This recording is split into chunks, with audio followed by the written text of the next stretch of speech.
Hello everyone, প্রতিদিনের মতোই আবার চলে এলাম ছোট্ট একটা ব্লগ ভিডিও নিয়ে। তো দেখো ঘড়িতে বাজে 3:45। আমি 3:45-র সময় আজকে ঘুমাতে গিয়েছিলাম, মানে বুধবারের রাত এটা। তো বুধবারে একটা ফোন এসেছিলো, তো সেই ফোন পেয়েই বর গিয়েছিল ডিউটিতে, সেজন্য দেখো ঘুমও হয়নি।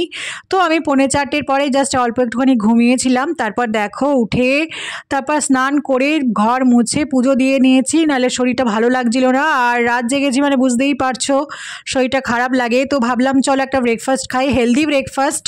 তো দেখো এটা আমি করে নিয়েছিলাম। তো দেখো পেঁয়াজ কুচি কুচি করে কেটে নিয়েছি, আর শসাও কুচি কুচি করে নিয়েছি, কাঁচা লঙ্কা দিয়েছি, আর একটু টমেটো সস, আর অল্প পরিমাণে দই দিয়েছি, আর বিট নুন দিয়েছি। তো দিয়ে দেখো পাউরুটির মধ্যে ওই পুরটাকে দিয়ে তারপর দেখো একটুখানি বাটার দিয়ে জাস্ট সেঁকে নিয়েছিলাম। আর তোমরা বাড়িতে অবশ্যই এটা ট্রাই করতে পারো, এটা খুবই হেলদি আর খুবই ভালো লাগে খেতে, আর শরীরও বেশ ভালোই থাকে। তো যাই হোক দেখো আমি এটা মানে বানিয়ে নিলাম। আর পাউরুটি হেলদি হয় না কখনোই, কিন্তু একটু টেস্ট বদলানো আর কি। তো যাই হোক দেখো রেসিপিটা কেমন লাগলো অবশ্যই কমেন্ট করে জানিও। যারা আমার ব্লগ দেখো তারা অবশ্যই কমেন্ট করে জানিও। তো দেখো এই পর্যায়ে আমি ভেজে তুলে নিচ্ছি, কারণ বেশি ভাজবো না, বেশি কড়া হয়ে গেলে ভালো লাগে না। তো হালকা ভেজেই তুলে নেবো। দেখো আমার এটা রেডি হয়ে গেছে। আর একটুখানি বানিয়ে নিয়েছিলাম চা, কারণ আমি তো চা খেতে ভালোবাসি, তোমরা জানো। আর দেখো ত্রিভুজভাবে একটুখানি শেপ দিয়ে নিলাম, এভাবে দেখতে বেশ ভালো লাগে। আর সাজিয়ে পরিবেশন করলে তো আরোই ভালো লাগে। তো দেখো আমি একটুখানি সাজিয়ে দেবো, কারণ আমি তো এভাবেই সাজিয়ে পরিবেশন করি, তোমরা জানো যারা আমার ব্লগ দেখো। তো যাই হোক দেখো থাইটা সাজিয়ে দিয়েছি, মানে এটা ব্রেকফাস্টের থালা। তো যাই হোক দেখো এরকমভাবেই সাজিয়ে দিয়েছিলাম, কেমন হচ্ছে অবশ্যই কমেন্ট করে জানাবে। তো দেখো এই হালকা ফুলকা ব্রেকফাস্ট খাওয়ার পরে আবার কাজ, মানে আজকে আমার এখনও রান্না হয়নি, আজকে শুধু জাস্ট পুজোটাই দেওয়া হয়েছে। আর বৃহস্পতিবার আমি আগেই পুজো দিয়ে নিই, নাহলে ভালো লাগে না মনটা। আর পুজো দেওয়া হয়ে গেলে মনে হয় অনেকটা কাজ হয়ে গেছে। তো দেখো আমি রান্নাও মানে ভাত চাপিয়ে দিয়েছিলাম এক পাশে, তো সেই জন্য ভাতটা হয়ে গিয়েছিল। আর উচ্ছে সেদ্ধটা দিয়েছি, এটা স্পেশালি আমার ছেলের জন্য। তো দেখো এদিকে পটল আলু, তো আজকে পটল আলু মাছের ঝোল করব, তাই পটল আলু কেটে নিয়েছি, ছেলের জন্যও তাই সেম রান্না হবে।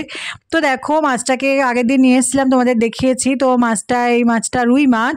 তো একটু লবণ হলুদ মাখিয়ে তারপর দেখো ভালো করে ভাজা করে নেবো এপিটু এপিটু উল্টে, কারণ নাহলে মানে আমি খুব কড়া করে ভাজি না, হালকা মতোই ভাজি। তো দেখো এভাবে ভেজে নেব, দিয়ে রান্না করে নেব। আর রান্নাটা বেশি কিছু তুলিনি, আমি এটুকুনি তুলেছিলাম, তাই তোমাদের সঙ্গে একটু শেয়ার করলাম। তো দেখো মাছের ঝোলে একদম হালকা পাতলা করব।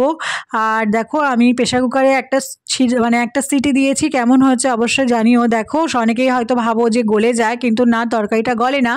তো দেখো আমি এখানে পটল আর আলুটাকে ভালো করে ভেজে নেব, নিয়ে তারপরে ঝোলটা করব। আর আদা পেস্ট, আর দিয়েছিলাম টমেটো, আর দিয়েছিলাম একটা পেঁয়াজ দিয়ে দেখো আমার মাছের ঝোল রেডি হয়ে গেছে। তারপরে এই চচ্চড়িটা করছে। আর এটা জানো তো আজকে শুটকি মাছ খেতে ইচ্ছে করেছিল বরের, তাই জন্য শুটকি মাছ দিয়ে করছে। আর কারা কারা শুটকি মাছ খাও অবশ্যই কমেন্ট করে জানিও।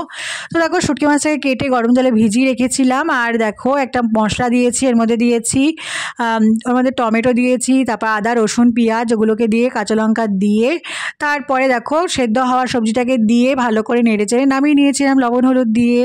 আর দেখো এটা করেছিলাম, এটা থানকুনি পাতা বাটা, জিরে আর থানকুনি পাতা পেস্ট করে নিয়ে তারপর তেল দিয়ে একটুখানি নাড়াচাড়া করে দেখো শুকনো শুকনো করে নিয়েছি।